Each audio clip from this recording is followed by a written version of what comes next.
You are about to witness history in the making.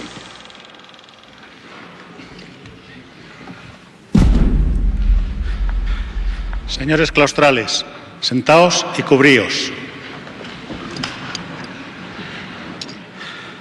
Ábrese la sesión. El señor secretario general leerá el acta de nombramiento de doctor honoris causa por la Universidad Complutense del excelentísimo señor don Raphael Mechoulam. Decreto rectoral 4/2006 de 27 de enero disponiendo la concesión del título de doctor honoris causa de la Universidad Complutense al excelentísimo señor don Raphael Mechoulam.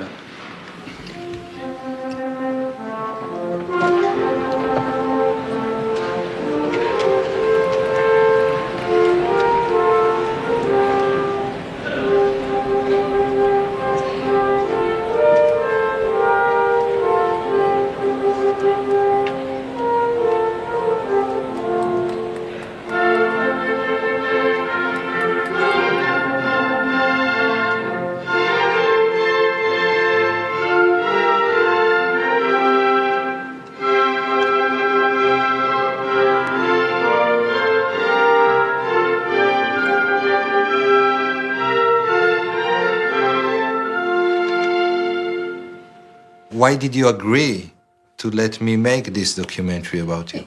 Well, unfortunately, I don't know how to say no. And when a friend asks me, I normally will say yes. But in this case, I would also like to probably push ahead and tell people, here we have a group of compounds, an endogenous system of major importance. It is not being used as much as it should be in the clinic. It is of great promise in the clinic. Let's try to push it forward. And maybe this film can push it forward a bit. Hopefully. Hopefully.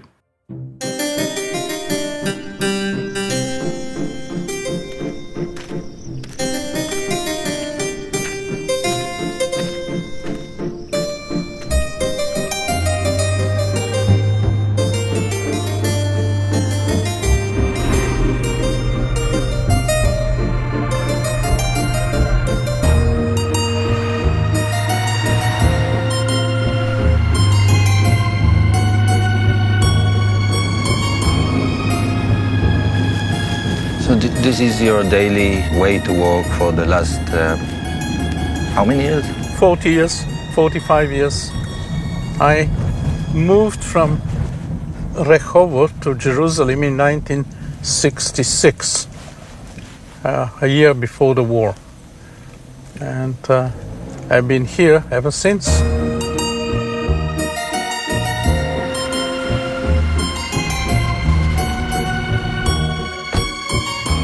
One of the topics that I decided to work on was the chemistry of the plant Cannabis sativa. Cannabis had been used for thousands of years, both as a drug as a recreational agent, but surprisingly, the active compound was never isolated in pure form. I decided, together with my colleague Yechiel Gaoni, to go and do research and find out what are the compounds present in cannabis, and particularly what is the active compound, or active compounds present there. Well, a scientist should try to find topics of importance. And I thought that this is a topic of importance. I knew that the police have a lot of cannabis, hashish, that's being smuggled from the Lebanon, and after all the legal things were completed, they usually burn it. I was at the Weizmann Institute at that time, a very young person. I went to the director of the Weizmann Institute, the administrative director, and asked him, do you know anybody in the police who can supply hashish to us for research? So he called one of his friends, can you supply cannabis to one of our researchers? And I hear from the other side somebody shouting, is he, meaning me, is he reliable? And the administrative director, who actually almost didn't know me, said, yes, of course he's reliable. Let him come over and pick some hashish. I went over, I didn't have a car, took a bus, got 5 kilos of hashish, went on the bus, and the people in the bus after 15, 20 minutes just started asking, what the hell is this smell, very unusual smell? I mean, I had 5 kilos of hashish in my bag going around. Well, I guess you're the only person in the world that took 5 kilos of hashish from the police and got away with it. Well, probably yes. It turned out that the police were not allowed to give us cannabis. I didn't have the permit from the Ministry of Health, therefore I had broken the law and the police had broken the law and we should go to prison. Well, it doesn't work that way. I went to the Ministry of Health and some of them were colleagues of mine and the others knew what I was doing. So I said, I apologize, I'm sorry, I won't do it again. Next time when I want hashish, I'll go to the ministry. If and when I needed hashish, I went to the Ministry of Health, I filled the form, I drank some coffee with them, they gave me the permit, I went with the permit every time to the police. The police, I drank some more coffee with them, and I got my hashish and went back to the lab. We started working on those 5 kilos of hashish. We didn't have a safe. It was just in one of the cupboards in the lab. Nobody really was that interested. So we started extracting it. We started using modern methods. Now, this is important.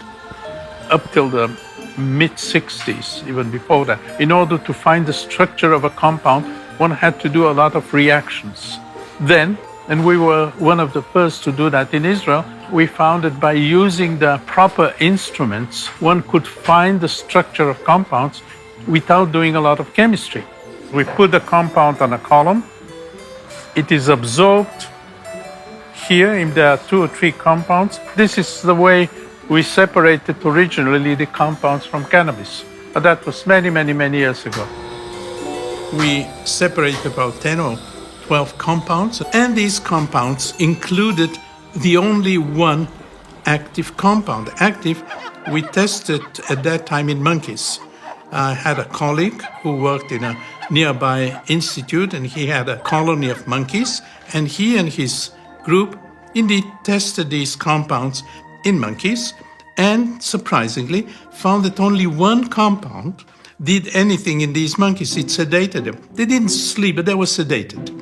On the basis of this particular observation, we decided there is just one active compound, and surprisingly this is true to this very day. There is only one major active compound, which is named now delta-9 tetrahydrocannabinol THC, and this compound causes essentially all the hashish type, cannabis type effects that we know so well.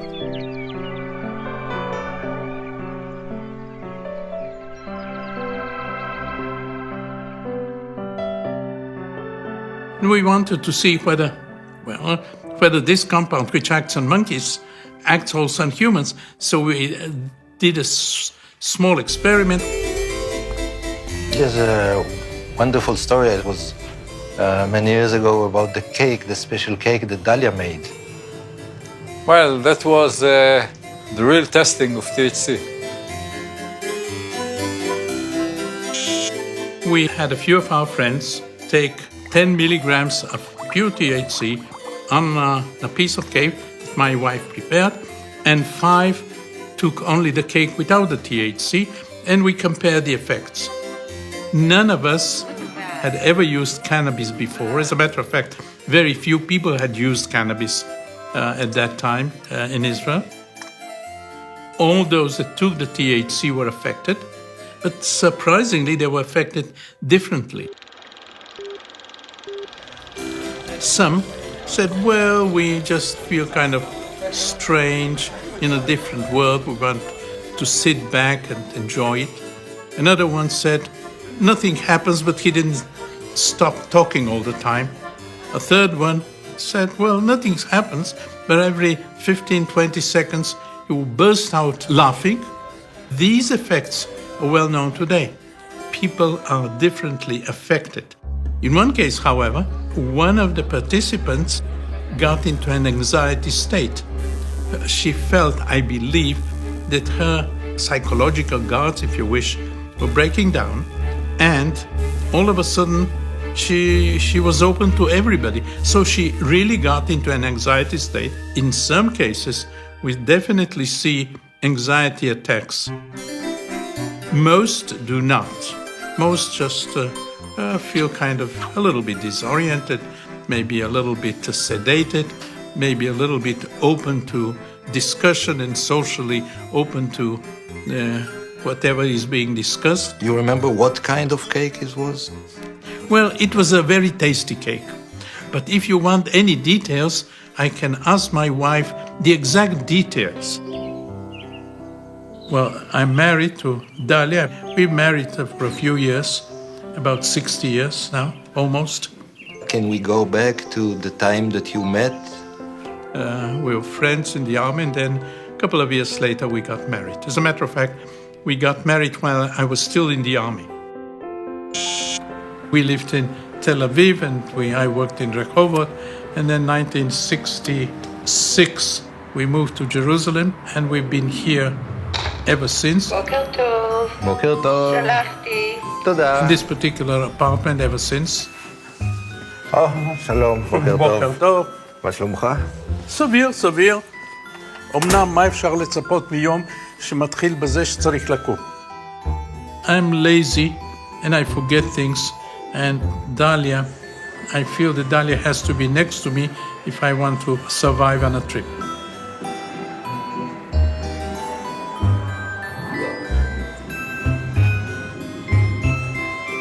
But you love going to these meetings. Well, meetings are useful in many ways. People learn what other people are doing and going to do. What they have done is published, so I don't have to go to meetings to learn what other people have done in the past. Manuel, Nice to see you. It was Most It's a meetings are just getting people from different aspects of a topic. They talk to each other and maybe something new comes out.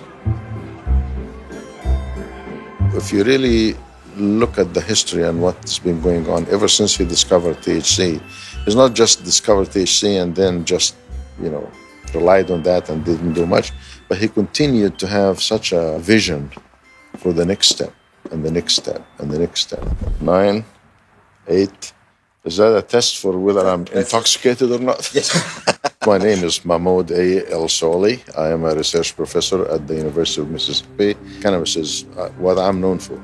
Cannabis is a very old plant, a very old medicine, if you will, that people have used it for so many indications over the years. In the literature, marijuana has been used for all different types of things. One would say, well, this is crazy. There's no such plant that can, do all of this. And today, it's very easy to really go back to this old literature about the different indications for which marijuana was prescribed and find out that there is justification for that. Cannabis was used in the Middle East for thousands of years. As medicine. Who knows, maybe for other things as well. Many of the tribes at the time used cannabis. Assyrians used it for medicine, used it for excitation, as used it in religion. The Egyptians used it as medicine. Surprisingly, the Greeks and the Romans didn't know about the psychoactivity, but they used cannabis as an anti-inflammatory drug. Cannabis in India was used by people who want to be delivered from all worries and care. Well, that's quite a good definition of anti-anxiety. We knew that cannabis had been used for epilepsy. In the past.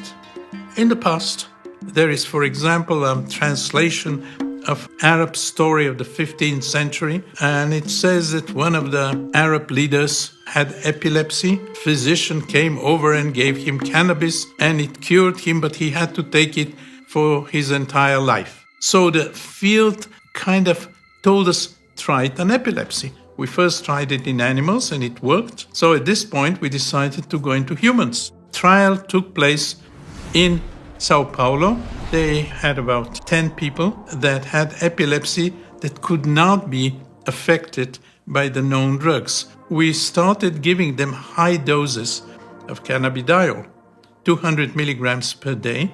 And you were producing the cannabidiol from hashish? For almost 40 years, we didn't produce it. We isolated it. We separated it from hashish.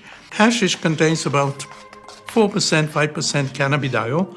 So it is really quite difficult to isolate, to obtain large amounts, but we did that. We were happy to note that indeed they had no seizures while they were taking cannabidiol. And it was published, and nothing happened afterwards. So far, 34 years later, this is the only publication of cannabidiol in humans against epilepsy.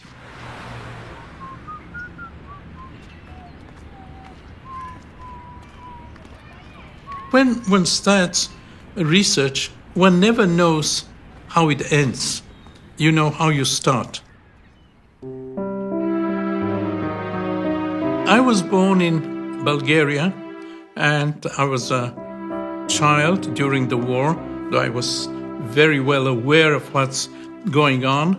My father, before the war, he was a physician, and he was head of the Jewish hospital in Sofia, in addition to his private practice. When the anti-Jewish laws were put into effect, and there were very severe anti-Jewish laws, he decided that maybe, just maybe, going to one of the small villages which badly needed doctors, he and his family will be in a safer place than staying in Sofia, where the laws were obvious all the time.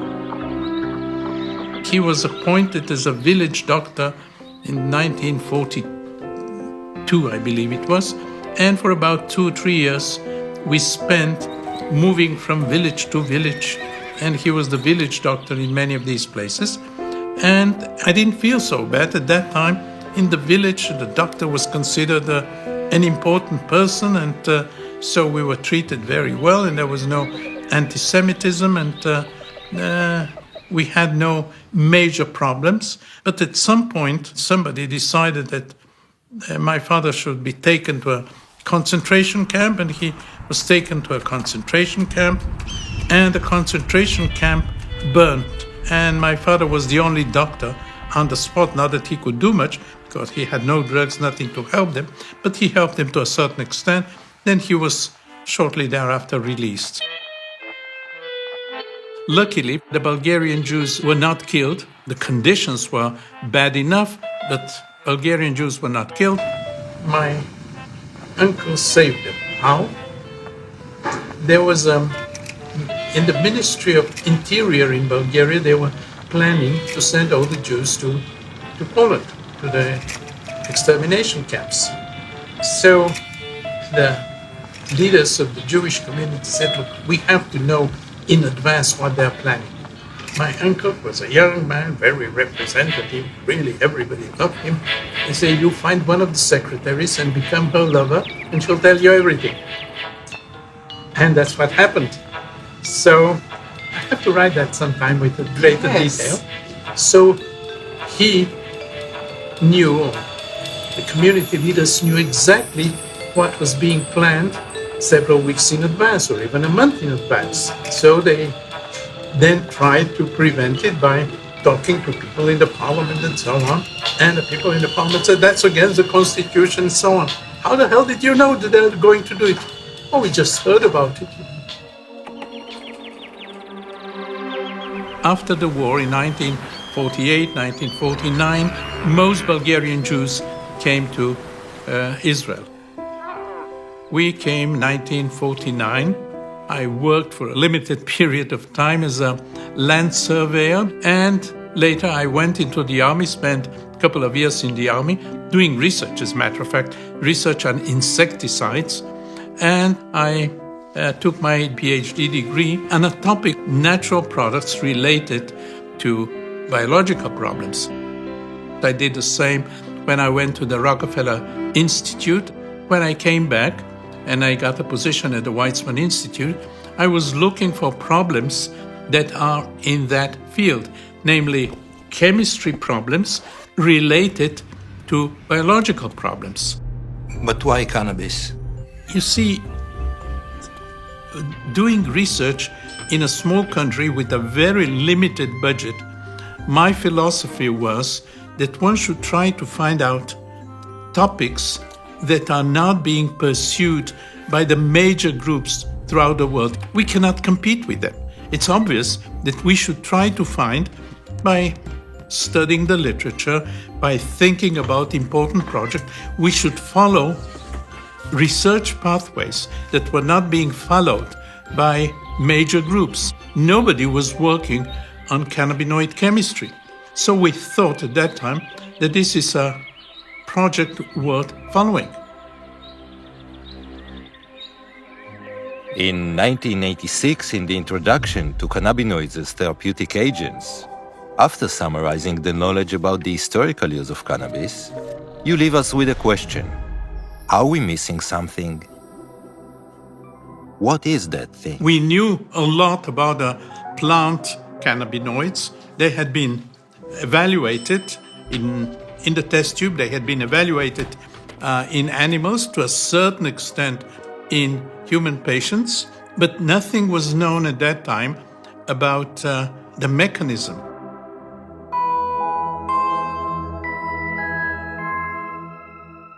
A group in the US, Professor Aline Howlett, she was a young researcher at that time in St. Louis. I really didn't know very much at all about marijuana or cannabinoids. That wasn't my area of expertise. In the United States, we need DEA approval to get cannabinoid drugs for research. So I got through the approval. I got some delta-9 THC and did these studies and found some very interesting things. Dr. Howlett found in the brain a specific receptor for THC. It was named the CB1 receptor, cannabinoid receptor number 1. Now that was a major discovery in the mid-80s. So here we had, for the first time, an indication that THC acts on a receptor. So that was the first momentous discovery. And then once it was discovered that there are receptors, then the next obvious question is, why are there receptors in the human brain for a smoke substance? How did God know that his creations will smoke marijuana? Receptors are made for compounds that we produce, not because there is a plant out there. And the answer obviously was that it's not for marijuana. There are some compounds in the body itself which mimic marijuana. So we went ahead looking for endogenous compounds.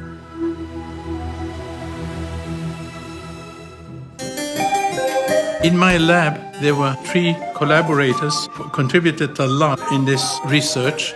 My name exactly is Lumír Ondřej Hanuš. When for socialism in Czechoslovakia, Professor Mechoulam invited me. I'm here already 23 years. 23? I came just for 1 year and it's a little bit extended. 1 year, it was not enough for research. We already had here postdoc Bill Devane, Dr. Bill Devane. In the States, I go by Bill. In Ireland, I go by Will.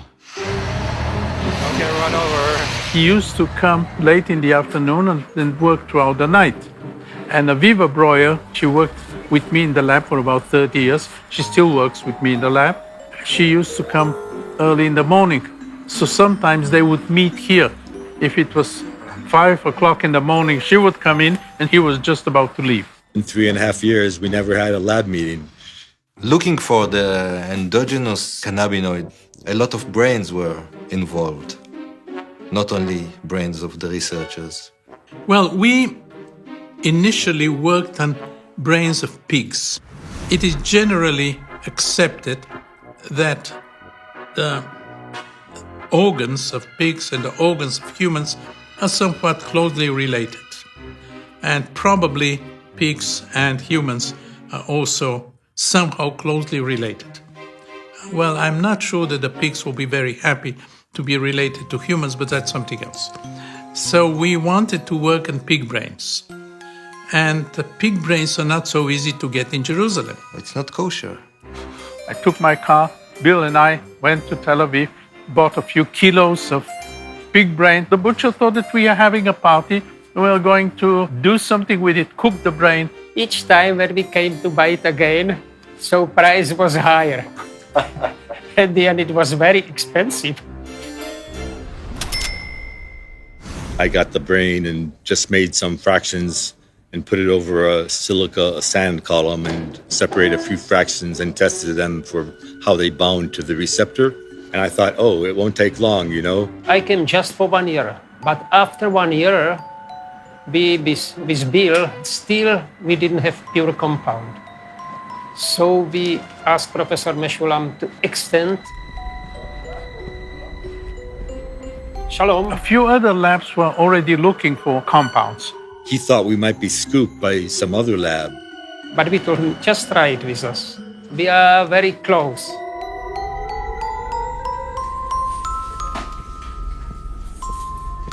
And after about 2 years, we found in extremely low amounts. It was only like a few droplets in the end of a little test tube. A compound in the brain which acts on these receptors.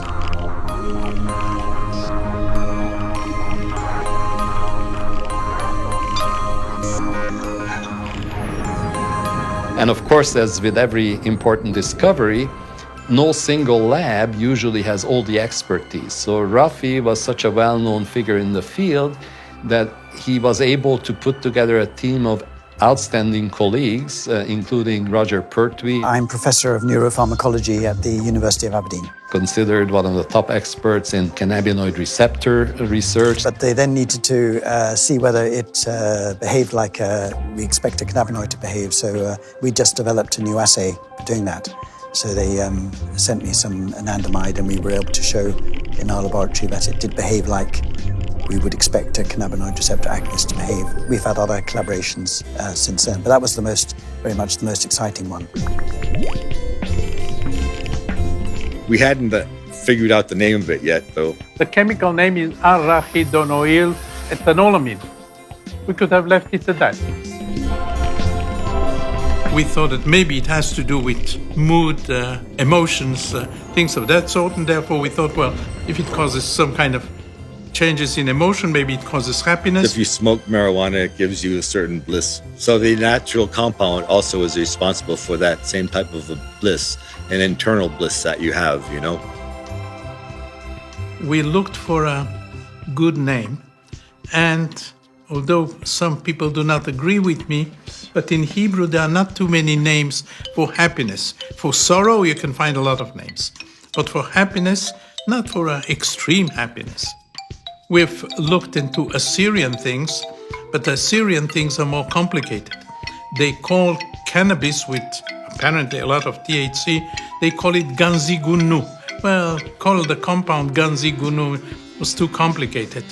So we decided we'll go to something else. I remember actually discussing the naming of this. I think it was Bill Devane who came up with the name. Is that right? Right. Raphael Mechoulam and Roger Pertwee and myself were all sitting outside in the sun, overlooking a nice little river. And 2 years before, I said to Rafi, if I isolate this chemical, I get to name it, don't I? Bill was interested in these Sanskrit stories, and he found that Ananda is bliss, delight. People who know me know that I study Eastern philosophy, and I know lots of Sanskrit words, you know. Ananda means in Sanskrit supreme joy. Professor Mechoulam said, you know, it can be a good, it will be a part just on chemical nature of this compound, and because it's ethanol amide. So we did Ananda and amide, so it's anandamide. Even in the print form of a dictionary, the Collins Unabridged English Dictionary, and I bought one for my sister and gave it to her, and it's in the dictionary. Anandamide. Yeah. They made this discovery and published in this landmark paper, and its importance is illustrated very well by the fact that it's one of the very few papers in the biomedical literature that has been cited over 2,000 times since its publication. They even don't cite it anymore because it's considered such a well-known thing, an obvious thing, that they don't even cite our work anymore. They mention anandamide does A and B and C. It turned out that there is a whole system in the body which is involved around anandamide, and this in many respects parallels important systems that the body relies upon them. And this system is called now the endocannabinoid system, and a huge number of researchers are involved in investigating this system from many aspects.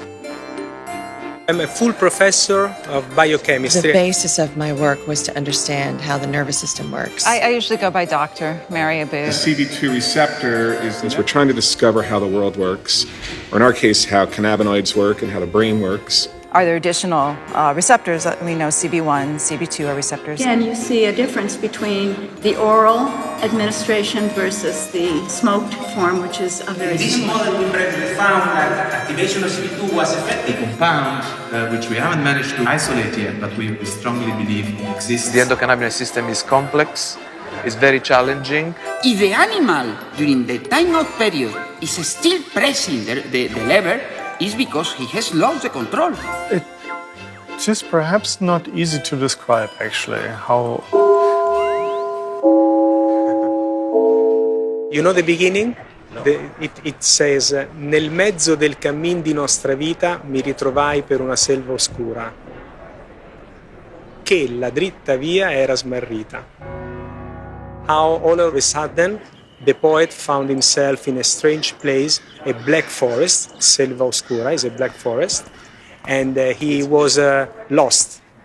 But thanks to another poet, that is Virgilio, a famous Roman poet, he found a guide through the hell to the paradise then.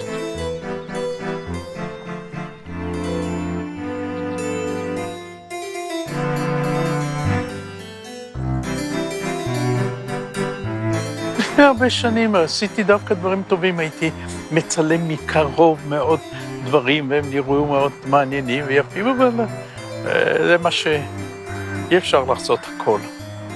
אז זה מה שנשאר. Well, many years ago I had the time to play around with photography, but that was many years ago. Unfortunately, I don't have time for hobbies. אנחנו צריכים להתחיל לזוז. As scientists, indeed as intellectuals, we should try always to be skeptical.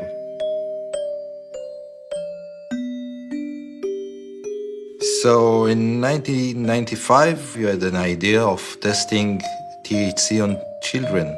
It has been known for many years that cannabis can lower the effects of anti-cancer drugs. Anti-cancer drugs, many of them, cause terrible side effects. And in children, unfortunately, children get cancer as well. Children vomit and want to vomit, have nausea. They're really in a bad shape. And they cry all the time, and their parents are in a bad shape. Luckily, most of their children can be cured of the cancer, but the treatment is absolutely difficult. We wanted to do a clinical trial in children. We did that with Professor Aya Avramov. She was head of the Department of Pediatric Oncology in one of the Jerusalem hospitals. And we did a major study with THC given in oily drops under the tongue of children. Obviously, children cannot smoke. We had children that were not even 1 year old. She dropped THC in oil, in olive oil, under the tongue 2 or 3 times a day, small doses, during the anti-cancer treatment. At the beginning, we wanted to do a double-blind study. Some of the children got the THC, some other children got only the olive oil. After a week, she told me, I'm not going ahead with that. I know exactly who is getting the THC. I know exactly who is not getting it. There was a complete separation.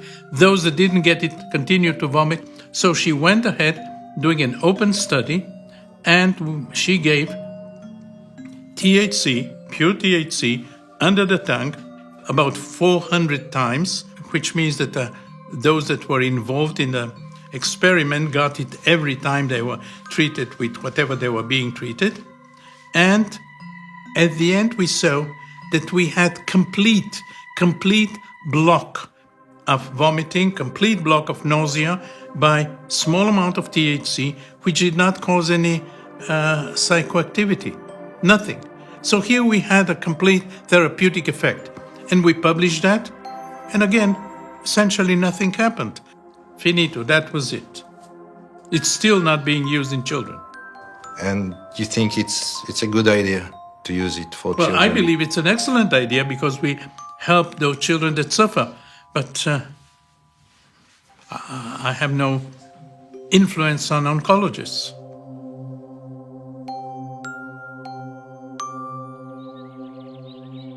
If there is a cancer patient who's got pain and that pain is not being controlled well by other kinds of drugs, they're on cancer chemotherapy, they're vomiting, I think it's unethical to withhold a drug from them that can be very useful to help them in their pain management and in their ability to cope with their disease.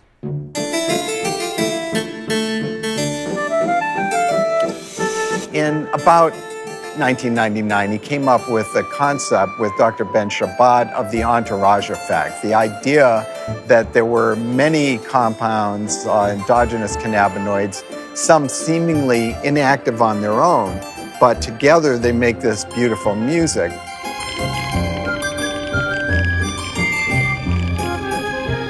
They create an entourage effect that greatly increases activity. Rafi basically spoke to me about this entourage idea, and he made a very nice comparison, you know, like politicians, if they go alone to places, nobody pays them any importance. If they go accompanied by perhaps less active components, just the fact that the politician or the minister or the president is accompanied by many people makes it more important. So this is the entourage effect. I feel that the same applies to the components of the cannabis plant itself. And so many of these are what are called minor cannabinoids, contribute to an overall effect that you cannot produce with a single molecule. This has been a key concept in what the work I've tried to do under his influence. I was convinced that one should only test pure compounds with one target, whereas it's the combination sometimes of the compounds that can do the trick.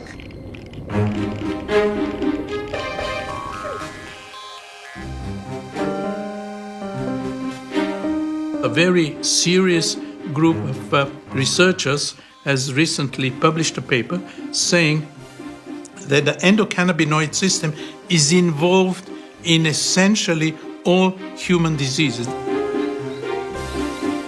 If you combine CB1 receptors and CB2 receptors, they cover most of the organism, at least in mammals.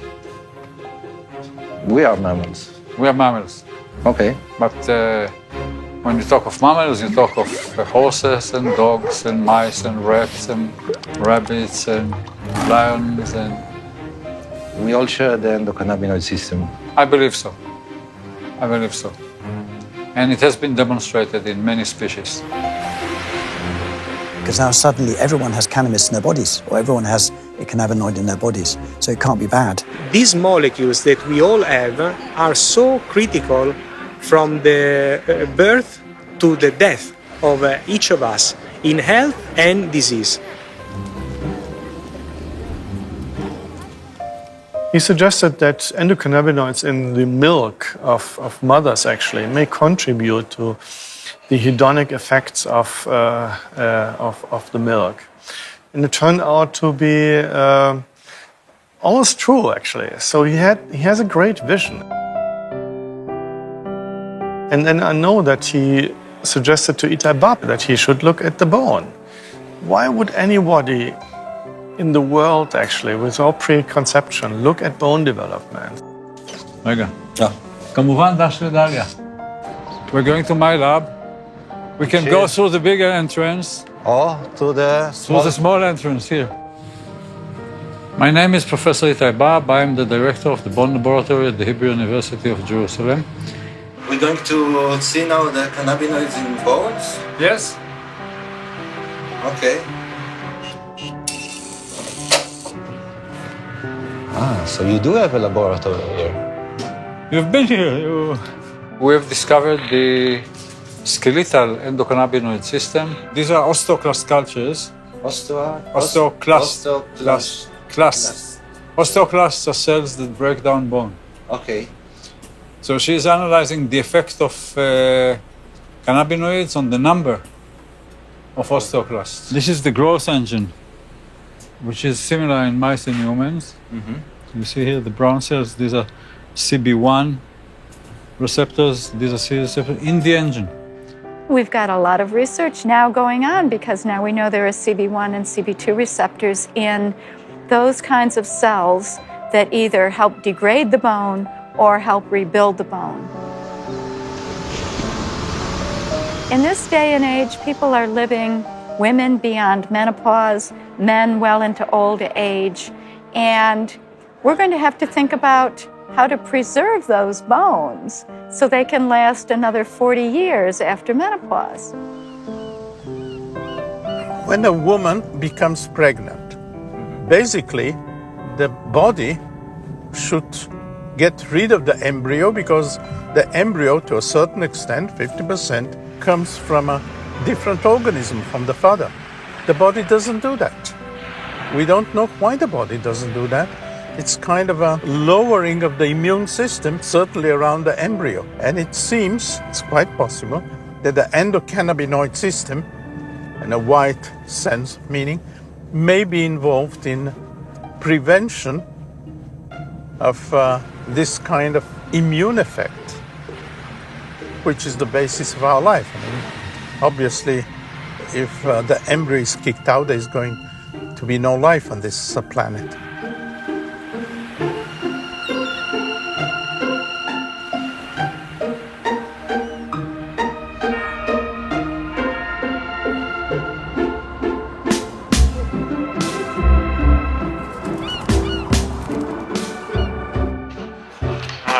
Checking in then, sir. Yes. I need you to fill in all this here, okay? According to your whimsy. You're most welcome. And where are you from, sir? Israel. Israel, oh. Well, that's very cool. That's cool. You know why? Why? Because the first guy to discover tetrahydrocannabinol is actually an Israeli man. Thank you very much. You're welcome. Okay, thank you. Shalom. תוכל לחתום לנו למזכרת? הנה, אפילו הבנות רואות שאתה מתחיל להיות סלב כבר. You are named as the grandfather of cannabis research or cannabis Well, I'm a research. grandfather of 7 grandchildren, and I'm very happy with them. So you're not accepting the title, the grandfather of cannabis research. We started research when essentially nobody was doing research. So if this is the grandfather, okay, so I'm a grandfather.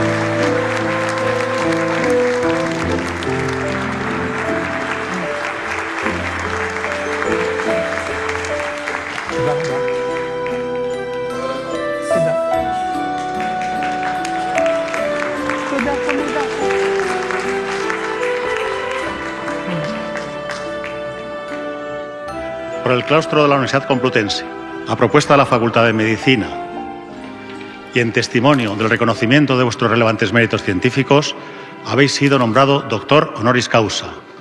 En virtud de la autoridad que me está conferida, os entrego dicho título. Works on the ego. Obviously, people are happy to get an award, that people recognize their work.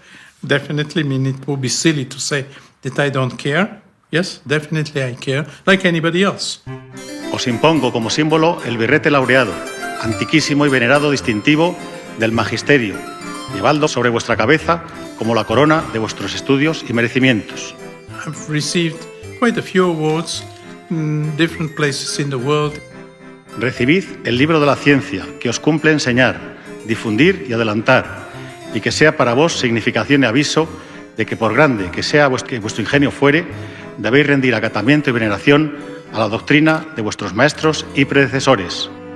In Israel, I got the Israel Prize, the Rothschild Prize, other prizes. Got important prizes in Germany, in the US.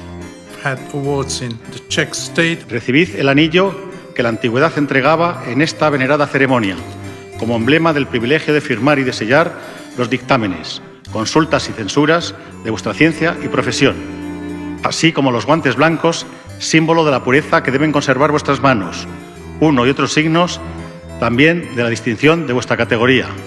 Had honorary doctorates, one in Spain, one in the US, one in Israel.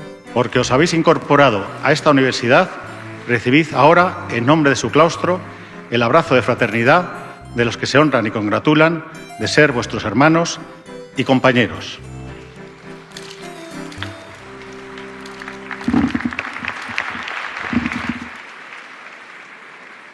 The National Institute of Health gave me an award recently. In 1962, I had asked for a grant from NIH. But NIH wrote me back, well, the topic you're interested in, namely the constituents of cannabis sativa, is not a relevant topic for the US. It's not used in the US. When you have something more relevant, ask us for a grant.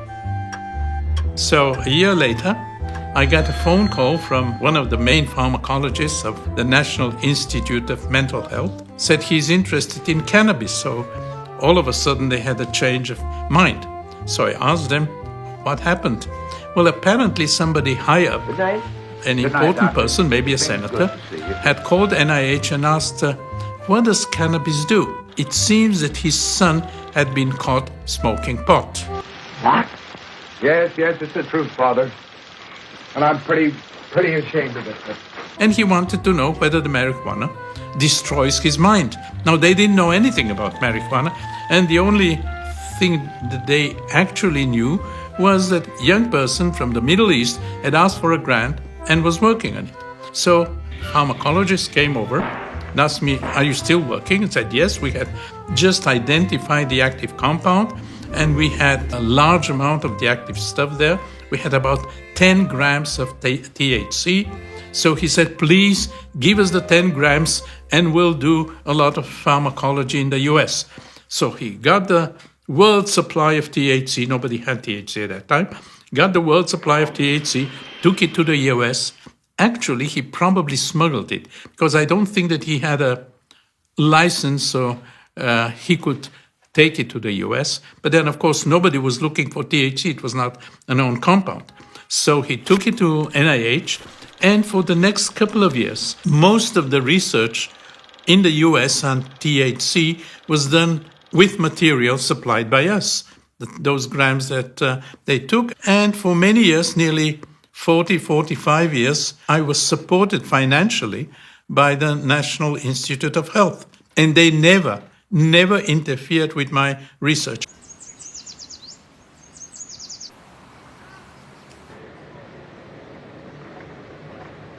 The cannabinoid field was starting to really come online, and there was this big connection with endogenous cannabinoids and exogenous cannabinoids and pain. My PhD was in female reproductive pain. It's just really fun to be at this point of going, wow, we're actually, understanding some of the mechanism of why Women basically have taken cannabis for thousands of years for reproductive pain. I would consider myself still as a mouse geneticist and neurobiologist.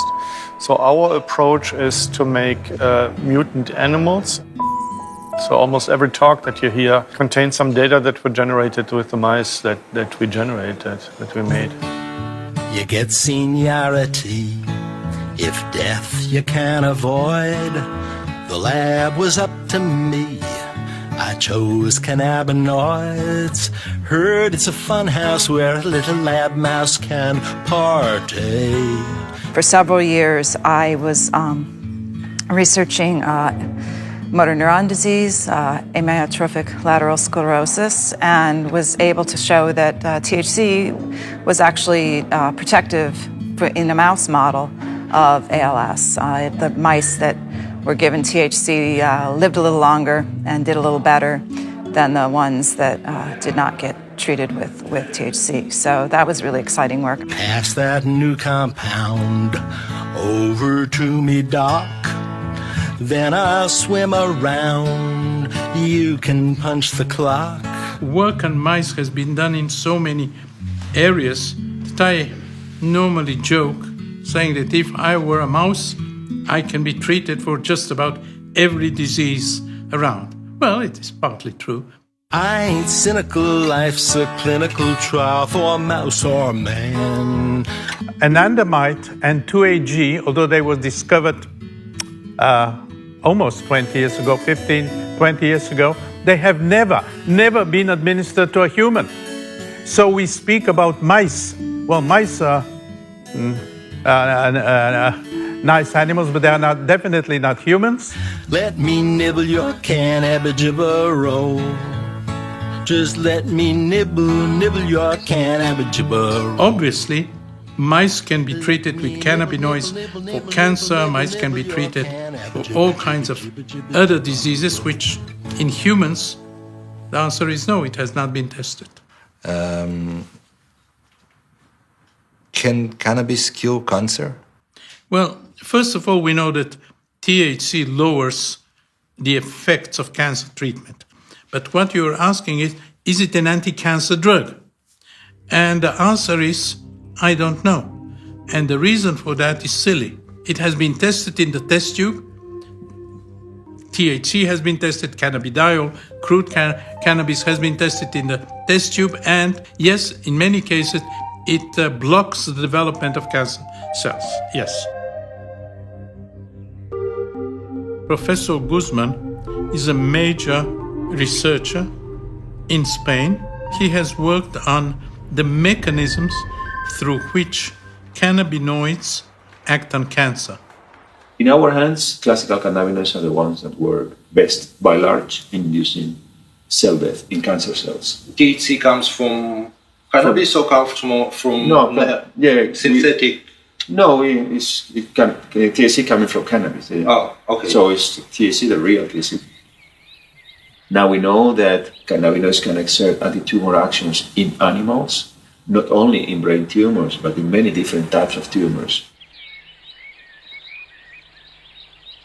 We know that cannabinoids act not only by inducing cell death through that specific mechanism called apoptosis, but we know that cannabinoids can tackle other processes of cancer cell growth, such as angiogenesis, metastasis, cell cycle, etc.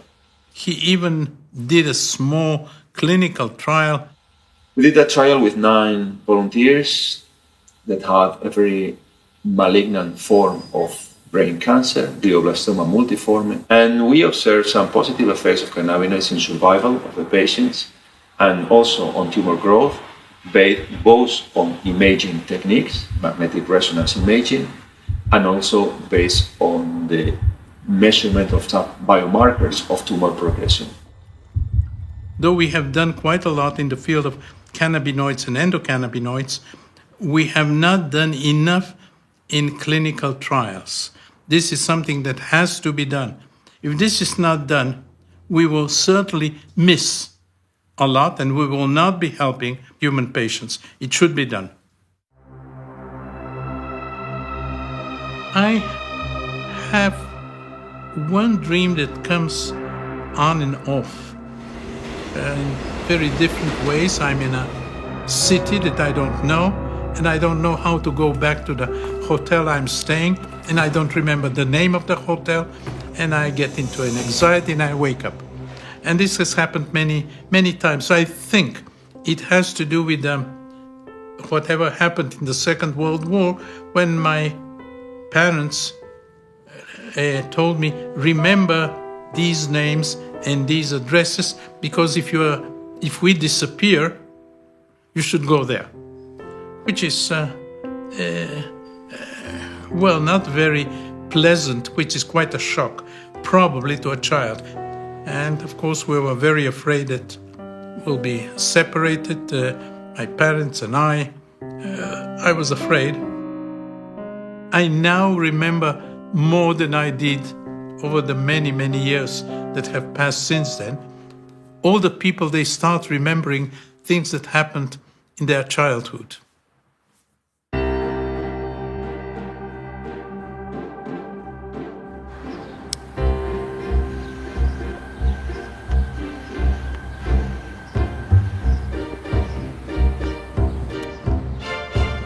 At one point, somebody decided that it is worthwhile testing cannabis with relatively high doses of THC, I believe, in people that are Alzheimer or Alzheimer-like patients. They got it in their food, in the yogurt or whatever.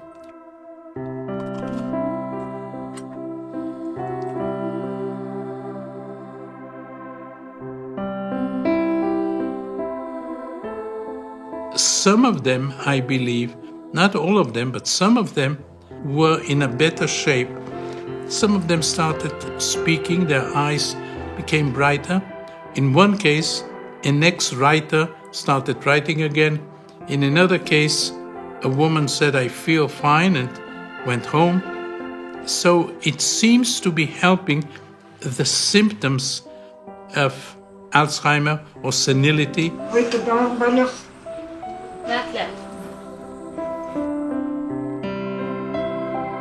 Alzheimer at the moment is a huge, huge problem, and there is very little that can be done for Alzheimer patients. So maybe if it is well researched in the future, we should know how to help these patients.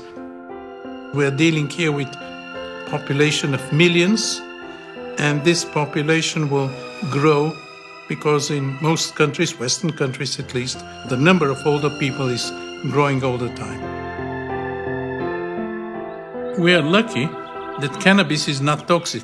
People do not die from overdose of cannabis. Most appropriately for a cannabinoid meeting, we're ending on a high, really, in the form of a talk by Raphael Mechoulam, who's of course the father of modern cannabinoid research, no doubt about that. And I would like to end with something that's really crazy speculation. Each one of us has a different personality, and we have no idea why. Why do we have different personalities? Well, part of it is the effect of the environment, okay. But part of it is genetic, and we don't know why we have different personalities. One way of explaining it is there are several hundred compounds, endocannabinoid-like compounds. They are like anandamide in their chemical structure that are present in the brain, and it is quite possible that each one of us has a different, slightly different level of these compounds. This is genetic. This is based on the different DNA of everybody, but DNA doesn't affect the personality. It is the compounds that are formed from DNA through RNA to proteins and peptides and secondary compounds. So it is quite possible that differences in the endocannabinoid system and the cannabinoid-like system can have something to do with the different personalities. Well, that's a very complicated story, but it may work. I went to a mathematician and told him, look, I believe that there are 8 billion people on this planet, and I believe that there are 8 billion different personalities. Is it possible that the 200 compounds that we have may be involved? He said, of course. There are so many possibilities that the ratios of 10 of these to 10 of others and so on will cause that. This is a crazy speculation, but at some point we'll have to find the biochemical basis of why we are different.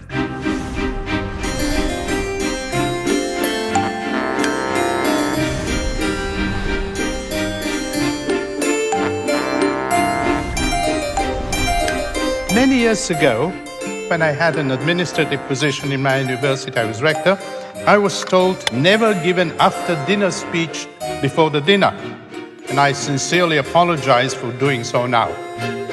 He used to get the hash from the police, and we used to chop it up in the lab. It's 555 nanometers, and it's the healthiest for your eyes. This is from cannabis. If you are in the nature green, it's the healthiest. Yes. It's 555 nanometers. Popular media is very powerful and very convincing. We should try to go to the basis of these media presentations and be convinced that the facts support the conclusions. This is true for every sphere of life and certainly for every scientific area. And I want to thank many of my collaborators. We've drank coffee many, many times. I believe that the next paper will be drinking coffee as a scientific method, and So if Viagra can get the Nobel Prize, why not pot?